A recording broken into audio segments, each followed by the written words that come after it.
Last weekend, Robert Syliboy of Syliboy First Nation and his crew dropped 10 traps in the deep waters of the Atlantic Ocean in hopes of catching snow crab for his community while a Coast Guard vessel was nearby.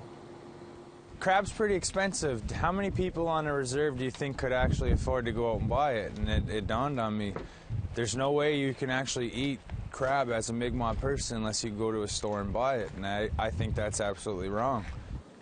Syliboy informed the Department of Fisheries he was fishing snow crab under the Sparrow decision, a Supreme Court of Canada ruling in 1990 that upheld the Aboriginal right to fish for food purposes.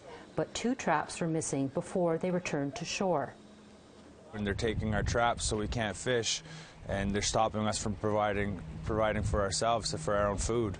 So yeah, we went out to challenge that and to show kind of what we're up against. Chief Mike Sack wrote a letter in support of the food fishery. It said Syliboy will be fishing crab for food social ceremonies on behalf of Syliboy First Nation.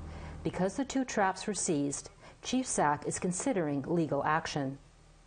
They completely overstepped now.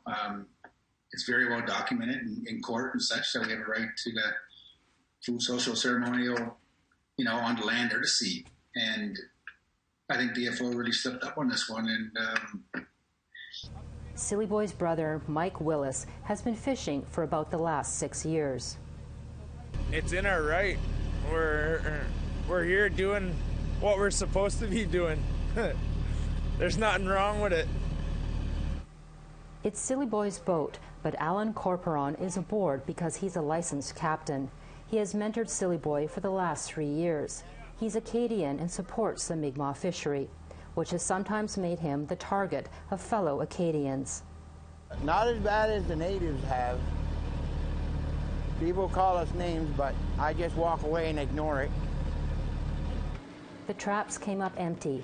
Fishing under the constant watch of the feds is a distraction to a successful catch. I promised the community a feed, so I'm a man of my word. I'm going back out, but I guess it's back to the drawing board right now. The trip out to sea took over 24 hours and cost about $4,000. But Syliboy and his crew will continue to fish because when he does, the community will have a feast. Angel Moore, APTN National News, East Coast of Nova Scotia.